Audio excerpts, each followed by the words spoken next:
in 40 minutes. Hopefully he can get back to the paddock or, pit lane, and his guys can get him back out.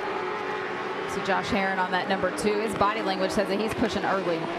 And he was pushing early this morning. You mentioned he led a lot of the session right away today, early this morning. This is a track where they struggled at last year here on the Ducati, and he's come out this weekend, and they've made a lot of improvements to that bike, and as a team since last year at Barber, but big improvements from last year to here.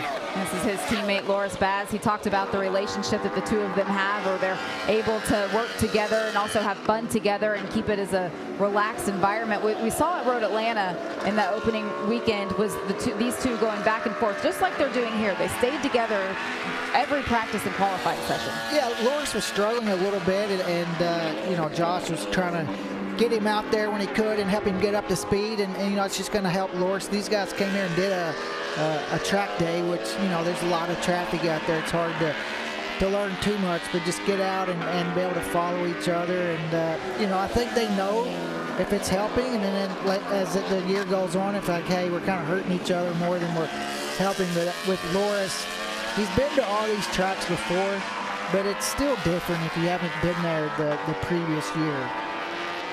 And if you're just joining us for this Steel Commander Superbike qualifying session number 1 and you're watching on YouTube, just want to remind you, MotoAmerica Live Plus is the only place where you can catch every session, all of the behind-the-scenes action. Every race can be viewed on MotoAmerica Live Plus. So if you don't already have your subscription, make sure you go to MotoAmericaLivePlus.com and go ahead and get registered to be able to continue to follow along on all of the classes throughout each race weekend for the championship season, as we continue to watch Josh Herron, who has now moved to the top of the time charts, but only 2 laps have been posted so far. Yeah, and this is a qualifier, so this morning's time really doesn't matter, but just so we know, this morning's best time was a 23.5 by Jake Gagne. Bobby Fawn 24.1, so these guys are definitely a little bit off that right now, but you never know. Some guys start the session on a new tire, and a lot of guys might, at the end of that first session this morning, go out, put a new tire on at the end, and then come out and use that tire again. Right now, these Superbike races are really long, so you have to get a lot of laps on your tire to see what it's going to do toward the end of that race. Did you see Hayden Gillum and Ashton Yates? That's Ashton on the number 27. Both of these riders on Hondas, and they've had some growing pains, we'll call them. They're getting up to speed and getting up to speed with the rest of the competition. Yeah, and they not having a lot of. We talked about the Supersport class, the Trump, the Honda. There's not a lot of guys to go out there and ask questions, and kind of. Hayden has got a lot of seat time, and I think these guys, it's going to be awesome to see what they do in stock 1000 with the Honda. And Hayden, you can already tell at Road Atlanta, they made huge strides as the weekend went on, so it's going to be interesting to see what they can do this weekend. I also love the fact that both of these riders, Hayden's been more vocal about it, but both of these riders knew that it was going to be a challenge to get a new bike up to pace with the rest of the field, and both of them put their hands up and said, but I'm here for it. And that's the thing, being it's a new brand, but also sponsorship, some more help, some new resources, and it'd be great for them to get the Honda, and it's great to see Honda back helping them and just being able to show that support. Josh Herron, 23.8 that last lap, so talk about this morning was a 24.5, so he's found over a half a second already. 23.6. Sean Dillon Kelly just posted to move himself up into that number 1 spot. Track conditions right now probably are almost perfect without the sun out there. When the sun is really beating down the track temperature can get really greasy, especially here at Barber, a place with a lot of humidity. It's not super hot out there this afternoon. We've seen all the other classes, how much faster the guys have been. The track is clean now, and I think it's going to be the best lap times of the weekend are going to be coming early in this session and even more toward the end. This is Brandon Posh on that number 96 from M4XR Suzuki. We're watching there's Bobby Fong on the number 50 right there with him. Bobby closed that gap fast.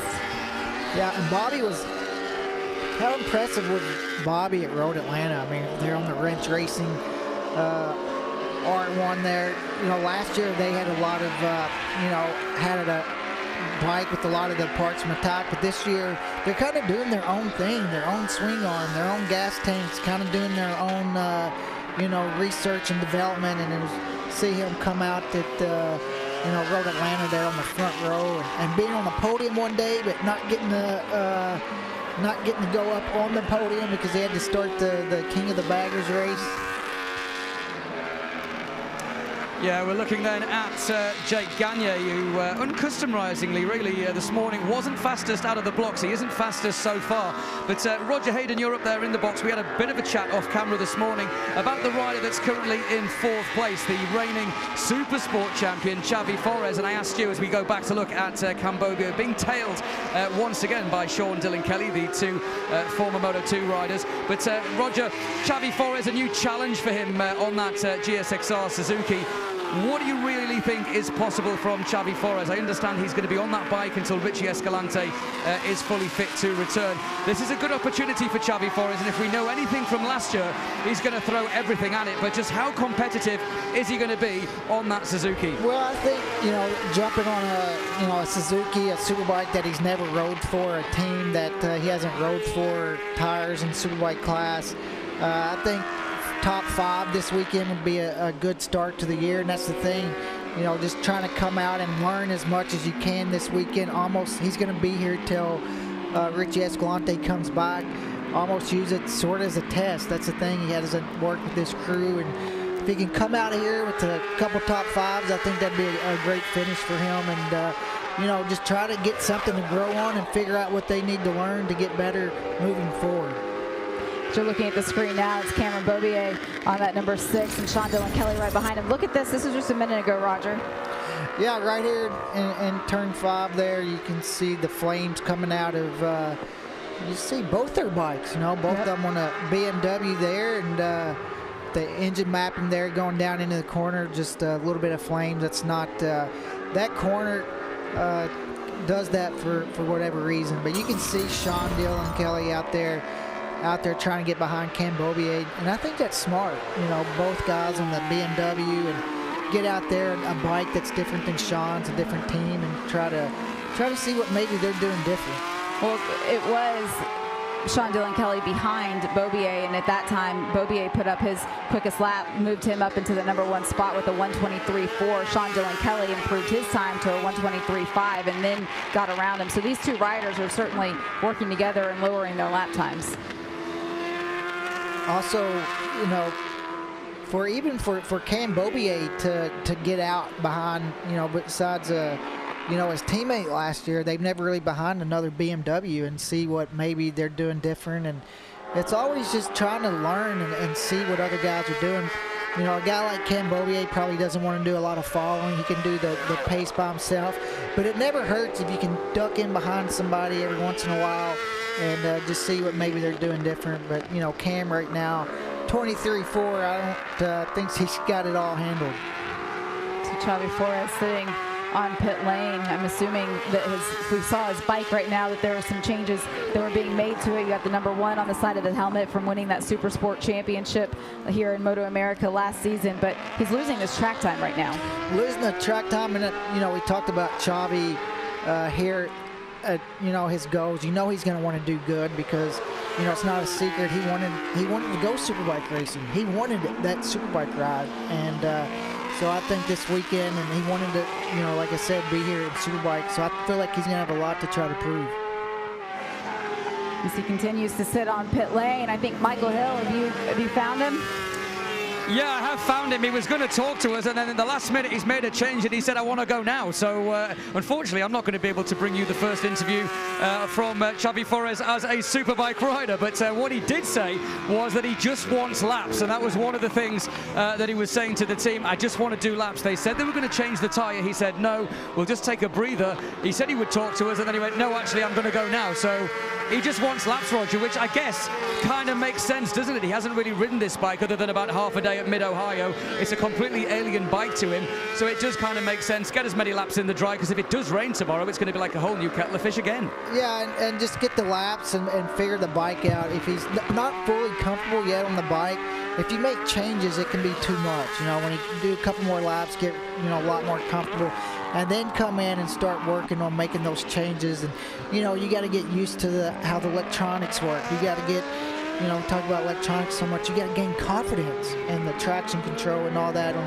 the corner exit. So just get out there and log all those laps in, and then come in, and, you know, it just shows his experience, you know, and it's really hard to kind of want to slow down and work things methodically. You always, as a rider, you just want to go, go, go and try to get that best lap in, and sometimes, you know, you got to kind of slow yourself down. And it's more important to learn those things on an older set of tires. That's where you win races, is on the old tires. You don't win races on your qualifying tires.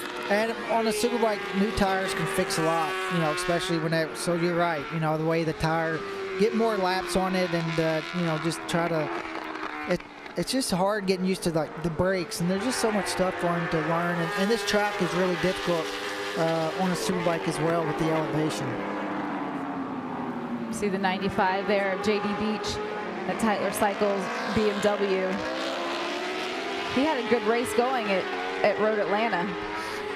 Yeah, that really good race going there, and man, that was fun to watch him in that rain, way he was charging, and had that crash, got back up, ended up fourth. I mean, most people probably would have been out of the race, and it just shows you you never give up. Road Atlanta, he struggled a little bit on Friday as well, kind of down where he's at right now. So he's going to be disappointed with that. He's going to want to be a little bit closer up than he is now. His teammates leading the session. But he hasn't been here in a while, and he hasn't been here on a Superbike. So it's not, you know, it sounds easy just to sit up here and say, hey, man, he should go quicker. It's not that easy, and he's out there working and putting those laps in, and like he did at Atlanta, struggled a little bit early on the first day and was strong as the weekend went on. I am surprised, though, because what we did see at Road Atlanta was that every session he found more and more pace. So far in this session, he has not been able, well, that lap, that lap he was able to go a little bit quicker than what he did in practice this morning. So it seems like he may be getting more comfortable now, as we see Jake Gagne still on, he's on pit lane right now, but he's not up where we would expect to see Jake. He's down in 10th. Yeah, and 25.2 there, and you know, he was the fastest rider this morning at a 23.5. So it almost kind of tells you that they made some sort of change or something's going on with the bike, and you know, he didn't even take his helmet off there, still has it on, and whatever it is, you can tell that they're trying to work through. He's talking to his crew chief there, trying to really communicate to each other and figure out what's going on. But you know, he does know that he can do a mid-23. He did it today, but needs to get out there and get these laps in. Yeah, just an update. I'm stood right opposite where Jake Gagne is. He's been talking to the team, and it seems as though there is no real panic. They haven't really changed anything. I just spoke to one of the crew and said, did you change something from this morning? They said no. What they are going to do now is, and I think we're going to be in for a bit of a treat, there is a new rear tyre, so it seems as though Gagne is not going to wait till these 24 minutes run down. He's going to put the new tyre in, and he's potentially going to be the first of the big hitters to put in a lap. So, as I said a couple of minutes ago, it's a very different Jake Gagne that we're seeing at the start of each weekend. He's normally the guy that comes out of the blocks, puts in the banker, lets everybody chase. He didn't do that this morning. He left it till his penultimate lap to go 7/10 faster, and it looks like Roger and Jamie, he's doing the same again. It's a completely different Jake Gagne. And you know, a lot of times too on these Superbike riders, you never know what they're really working on. How many laps do they have on that tire? You know, sometimes they don't heat cycle as well as other tires. He's been out there and he's did 7 laps, which kind of makes you think he's just going out there and trying to really work on that, you know, the end of that race, and just kind of struggling with grip because, you know, the mechanics wasn't working on anything, didn't look panicked, so I think they were just trying to get as many laps as possible in that rear tire, and you see it's going to be brand new when he heads back out, and we'll be able to see what Jake can do. He's going to know Cameron a little bit quicker than he did this morning, and know if he wants to be top of the board, it's going to have to be, you know, mid to low 23. See Bobby Fong down in 6th place right now, continuing to ride with JD Beach, the two of them doing exactly what you have talked about, just putting in the laps. We see Bobby here headed into the pit lane there. Yeah, JD's just, doesn't have a ton of laps in this session just yet. And, whenever you're struggling the way he is, it's kind of hard, when you're in and out of the pits. Those weekends where you're kind of struggling, those are tough. And now he's able to get out there and start getting those laps in and start, just getting the confidence. That's all it is.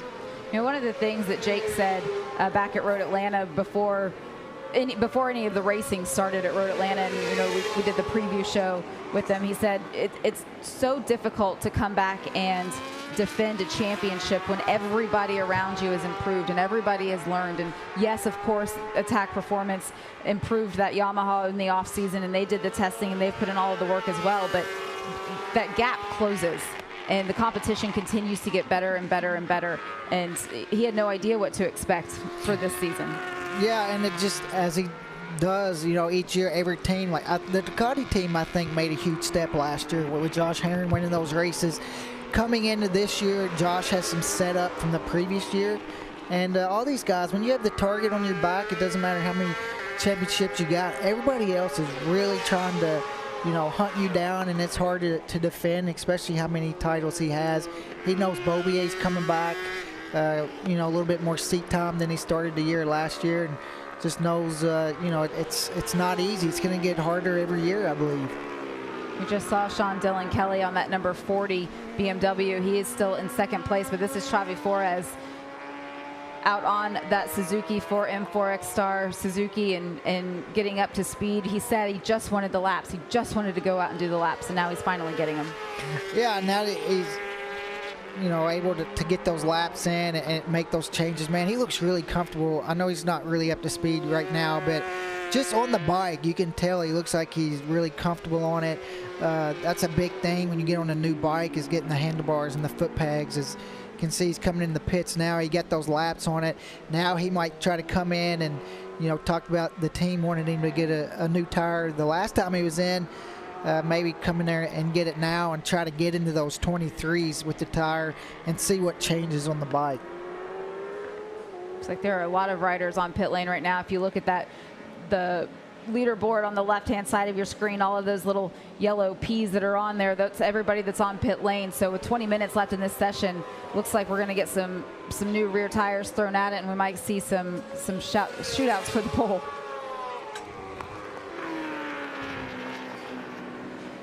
Ashton Yates still out on track. He's only put in 6 laps so far, Roger. So some of the, put it into comparison to a guy like Cameron Beaubier, who's leading the time charts. He's put in 12 and is sitting on pit lane. So for Ashton Yates to only have 6 laps, he's still trying to find that pace. Yeah, and it makes it tough when you come to the weekend and, with the bike and things being newer. Sometimes you're kind of in and out a lot, and you don't get a lot of those laps in. But you can see Ashton now looks like he's able to, be out there, and now it's really about kind of, finding a rhythm, and that's really hard when you're struggling with some stuff throughout the weekend and you're kind of in and out of the pits a little bit. It's hard to get in that flow and get in that rhythm where you can go out there and knock those laps out. Looking over there, you see in 10th place, Jake Gagne is back out on the racetrack. He's no longer sitting on pit lane, but when you look at his last lap time, it was 8 minutes and 35 seconds, which means that he sat on pit lane before crossing the timing beam for at least 7 minutes. And we know that they put that new tire on there, so it's going to be interesting to see what Jake can do. And I'm sure it's he's going to go to trial and go on a long run. We talked about how many laps that he puts in. I'm assuming now he's put in 8 laps. He's going to try to get 4 or 5 good ones in if he doesn't have any issues. I don't know if that's going to be the case, because Michael Hill was down there and he reported back to the truck that they've passed on that he's going to do 4 laps maximum.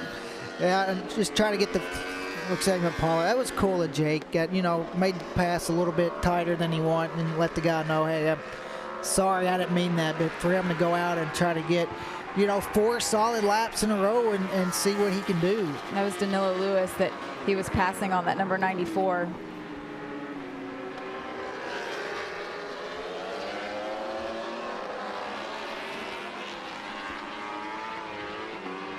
Some of the riders now making their way off of pit lane on their out laps with the fresh tire. We have just under 18 minutes left in this qualifying session. Again, we are expecting some weather tomorrow. We don't know exactly what time. It doesn't look like in the predictions that it's going to rain all day, so there's a chance that we get, a dry race. Maybe we get a wet qualifying session. Maybe it's the reverse, but right now the track is pretty good, Roger, and this is the time that these riders need to go and set the grid. Yeah, and that's all you can do. You deal with the situation you got now, and be ready in case it does rain tomorrow. And I think you see why all these guys are kind of working fast, because I think they're trying to get their best lap in just in case it does rain a little bit tomorrow. You talk about the Ducati guys out together, and here they are again. Yeah, both of them were just on pit lane, so they're out now and getting up to speed. Jake Gagne just put in his personal best time, moved himself all the way up into 9th. He was down in 11th. That was a 1:25.0 on his first time lap with that new tire.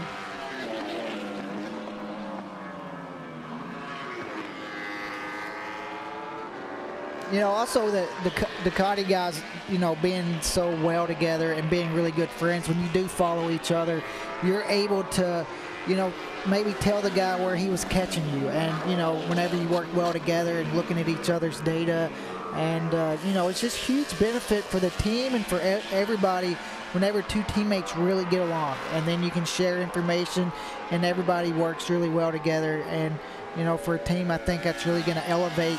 I think for Josh, maturity he's showing now, he loves that team. I think he wants to elevate the whole program, and working with a teammate can do that.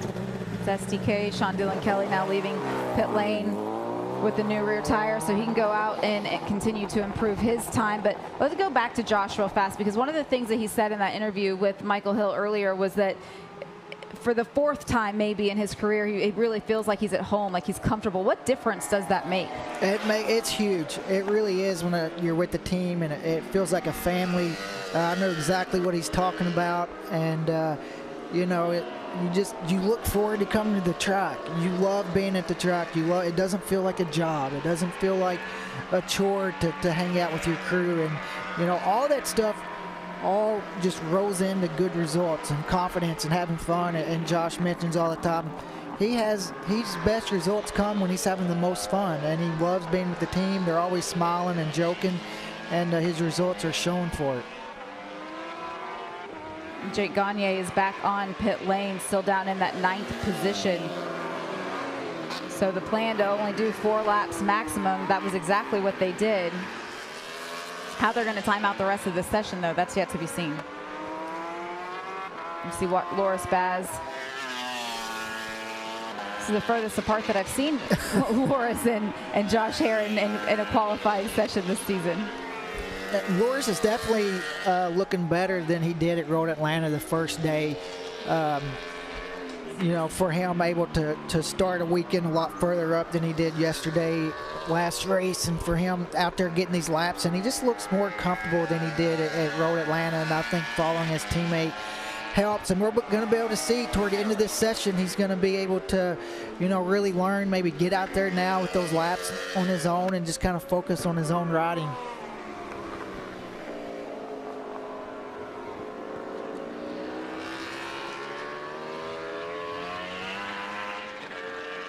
The white flag that is out from the start stand right now is to signal the end of practice for the Stock 1000, the Superbike Cup riders that are out there on the racetrack right now. So that clock that you see at the top of your screen, that 13 minutes and 46 seconds right now, that is for the riders that are in Superbike and not on the Stock 1000 machinery. Yeah, and also it just gives these guys, more clear track toward the end of the session.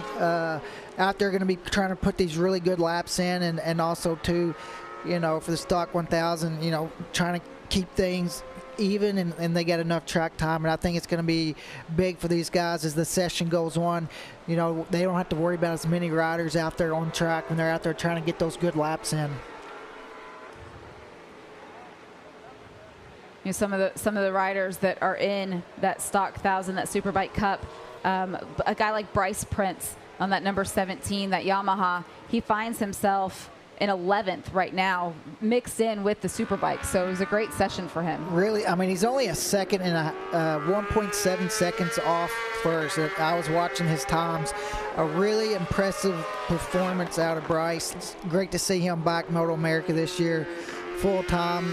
And see what he do. He's been impressive so far today. As we see Sean Dillon Kelly, we know he's out there with a new tire, and we'll see what he can do. He was close to his best time just then, and see what he can do on this second lap.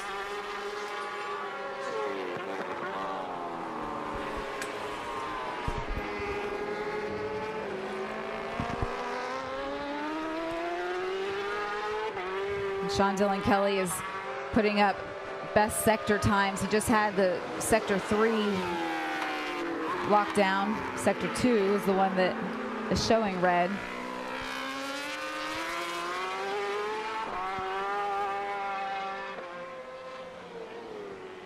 We do have a few bikes that are coming to pit lane. And right now, Sean's almost 2/10 under the best time here as we see him going through the second part. The split 4 will pop up here anytime. See how his lap's going. Lost a little bit there, but he's still under it. A lot of those bikes that are on pit lane, those are the Superbike Cup riders. Their session was now over, so they're all making their way back to their teams. And Josh Hare and Loris Baz, they're on pit lane together. Cameron Beaubier, he's in there. Jake Gagne still sits on pit lane. The strategy is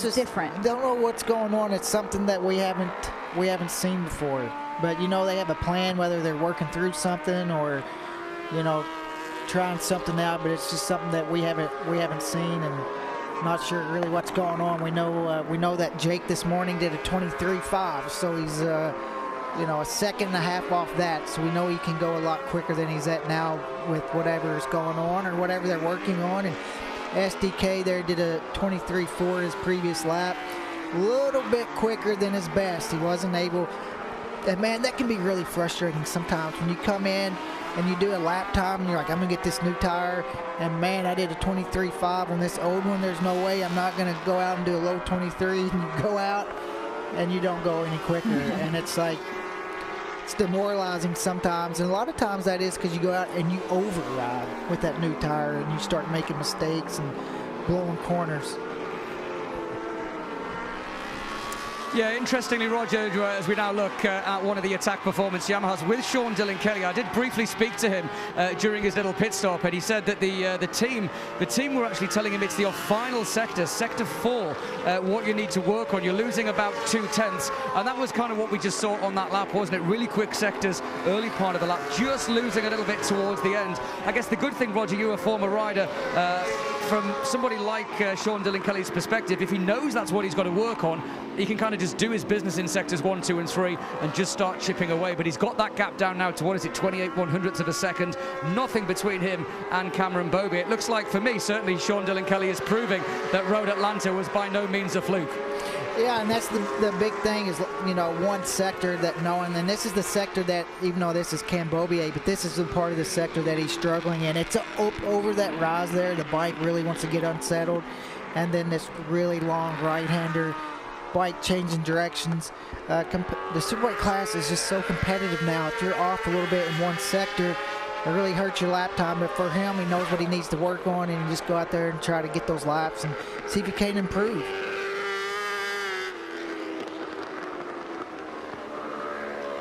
You know, even though you know, like, man, I just got to fix the last sector, it's not, you know, it's still, you still have to do it and figuring it out.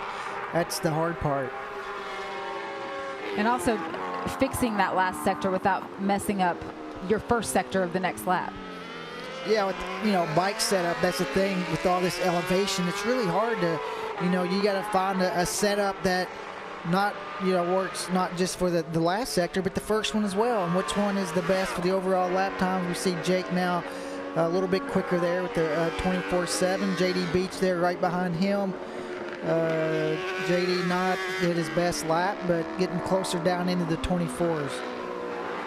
Just looked out the window and saw both of the Ducatis of Josh Herron and Loris Baz leaving pit lane to go back out for this final 8 minutes. But going back to what they said earlier, that it's difficult for them to find pace here at Barber. What is it about this racetrack? Is it the tight turns, the lack of the straightaway? It's just really hard with all the elevation and the, you know, keeping your momentum. It's different than others. See, look at, like, you know, jumping over that curb and down into that right-hander like that. It's just getting the bike to set up. And, you know, a lot of these corners, we talk about some tracks, how one corner can mess up a whole sector. You see how Jake is coming through this chicane. Now, when he goes in this next left-hander, if you mess this left-hander up, you've messed up this whole section, because you're going to be offline there. So it's just like it's connecting the dots a lot at this track, and that's hard to do. And, you know, they'll get it figured out, and sometimes it just takes a while. Is it the challenge that makes this a favorite track for a lot of the riders? I think it's the challenge, and I think it's also the elevation, because if you think about going wide open on a Superbike over turn 3 where you can't see on the other side, I mean, it's a little bit of a rush every lap. Is it difficult to learn the track because of that, because you can't see? I think that makes the tracks with elevation are the hardest to learn, I believe, just knowing and having confidence of being where you're going to be, but also I think it makes the setup a little bit harder to get as well. But, you know, this was one of my personal favorite tracks, and, you know, when we come here, this is one of those times where, you know, I can kind of miss it a little bit. So you see Loris Baz and Josh Herron on the screen right now, having just left pit lane. And let's look to see if they're able to improve their times. Loris Baz goes red in sector 1, Josh Herron orange, so it's his personal best. Look how close it is. Almost identical. Baz now 2/10 under the best. A little bit better than Josh, even though Josh is behind him. Josh is behind him, so he's going to see exactly what Loris is doing, helping himself here as well. But these are by far the best laps that these riders have been able to put in. And to the point that we were talking about earlier, it's not just one good sector. They're connecting all of those dots. Yeah, and Loris lost a little bit there in that third sector, even though he's better. The fourth sector is going to pop up any second now, and we're going to see, you know, now that he's in the last one and his teammates right behind him as well can be able to kind of follow him a little bit through this long right-hander. You can see Josh has kind of lost it now. He's 1/10 above the best time. Loris is still below. They did not, for some reason, did not record a fourth sector, but that was improved all the way up to the provisional pole position, a 1:23.3, putting him almost a 10th ahead of Cameron Beaubier. And Josh was able to do his best lap as well. So both of those guys, I mean, it's great to see two Ducatis there in the top 4 and, you know, having factory support. It's, you know, it's really cool to see. We see Chavi out there. Toward the end of this session, I think you're going to be seeing all these guys trying to get their best laps in, and now they And now they've switched. Josh is going to lead, and, you know, that's good teammate work like that, you know, when one guy is able to do the better lap and let the other one, you know, flip-flop. It's even. Yep. You don't want to be the guy that always takes. Sometimes you have to give as well. And Bobby Fong, who's not in the picture right now, but he is on a lap that could potentially be one of his best. The overall best in sector 1, his personal best in sector 2. But back to these teammates, it's the first time, there's Bobby Fong you see on the picture, it's the first time that Ducati has 2 bikes entered in the Superbike category here in MotoAmerica. So for them, it was a huge step forward in terms of the amount of budget, the amount of resources, the crew, everything that they're throwing at this program. This is a big step up for them. Bobby Fong is continuing to improve this lap. Yeah, Bobby made looks like a little bit of a mistake. He had a really good first sector. You can see there it was red. So this lap went away from him, not sure. You know, these guys on the end, when they're really pushing like this to the limit, it's easy to make a little bit of a mistake somewhere. And we'll see if Bobby can put that behind him and you know, 23.9. So not his best lap, but not as good as the other guys. But for Bobby, another great showing for the Wrench Racing crew here in the top 5. And remember, we talked about it back at Road Atlanta, just in the off season, how the whole wrench team went back to the shop and took everything apart, and they went through all of the parts and the pieces that they had and put in the effort to try and mitigate some of the mistakes that they ran into last year. Some of the problems that they had were not necessarily self-inflicted, but they weren't taking those extra steps to come and unload ready to go for the whole weekend. And we've seen this now in the first 2 race weekends, that this is a very different team. And that's the thing in Superbike, it's every little detail matters. And last year they come and, have a rider like Bobby, everybody has to step up, the crew, the bike, and, and then they've rose to the challenge, and it's really great to see. It just shows you that, a team can come to MotoAmerica. Look at Top Pro Racing. We got guys, Sean Dillon Kelly, Bobby Fong, guys like that are able to come in here, and these teams can put these bikes together and be competitive. Bobby is finding speed and he's finding pace in different sections of the racetrack, but then you see the blue sector 3, and to your point, it's the dots. It's the thing that happened the previous lap. So he continues to improve his time. Yeah. He's not improving his position, but he is finding a little bit more each time around. Yes, and we'll see. Cam Peterson, talked about going into this race weekend, his favorite track. So see what he can do headed into toward the end of this session. He was 5th this morning. He's not going to be down there in 7th. He was able to wrap up Road Atlanta with a podium to start off his championship hopeful season. But remember, at the end of last year, he didn't ride, but he was still at the track each and every weekend as he was recovering from surgery, and really felt like he was strong. He's back to 100% health and really looking forward to the challenges this year. And you could see what all he's been through, and it was really great to see at Road Atlanta. We get on that podium, and he was emotional in that interview. You see Cam Beaubier now 22.4, and that the outright circuit record is a 22.0. The outright race record is a 22.4, so he would have been close to it. He's 5 thousandths off of the race lap record that was set here by Jake Gagne in second race of 2023. That overall track record coming in 2022. Also, Jake Gagne, we're only 0.4 of a second off of it.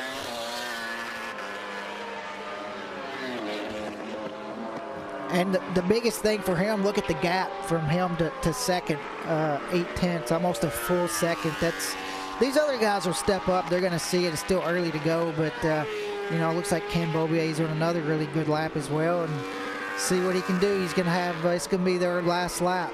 It's interesting when we saw Loris Baz put up that 123.3, his best lap, and Josh Herron was right behind him. Then we saw the two of them switch. Josh is now on pit lane, but Loris is not. And Josh was never able to better his time.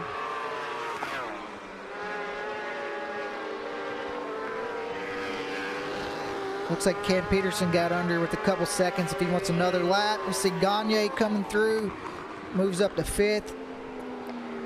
Cam Beaubier, though, another 22. I wasn't better than his previous lap, but that's 2 laps in a row doing a mid-22. And he did take the checkered flag when he came across. You see the time has elapsed. There are several riders that are still on a fast lap, though. Jake Gagne just put up his best lap time of 123.5 on his last lap, but I only moved him up to the top 5. And Hayden Gillum on the Honda there, setting in the top 10 there, 9th. That's a good session for those guys.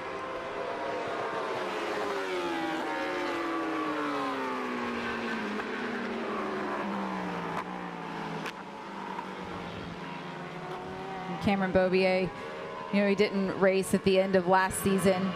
He's now in the practice start zone with Jake Gagne. Seeing those two side by side together, it's a little reminiscent, isn't it? But when they were teammates, and nobody's won a championship other than these two guys in the last, what was it, 8 years? It's been a while since Tony Elias in 2017. Let's take a look at the results from this qualifying session number 1. It was Cameron Beaubier aboard that number 6, that BMW from Tytler Cycle Racing leading everyone. Provisional pole position, Loris Baz. That was an impressive time that he put up. Sean Dillon Kelly inside of the top 3 as he makes his step up to Superbikes from Supersport with Josh Herron in the top 4, and then Jake Gagne rounding out the top 5. Yeah, another good showing for Bobby Fong, Ken Peterson, Chavi Flores, and JD Beach able to find a lot of time there toward the end of that session there, moving into the night. And there will be another session of qualifying tomorrow for everybody, for all of the classes that we've seen in this first session today. We're not sure what the weather's going to be, but you know, new for 2024, Tom Duma Fine Jewelers of Ohio will produce a custom championship ring and pendant for the MotoAmerica champions in the Steel Commander Superbike, Mission King of the Baggers, Super Sport, and the Mission Mini Cup by Motul classes. Tom will work with each of the champion to choose from several designs with retail values between $12,000 and $15,000. That is huge, Roger. We are going to step away and take a quick break right now as we see Sean Dillon Kelly pushing his bike to the side. We will be back for more right after this. Make sure you're logging on to MotoAmerica Live Plus.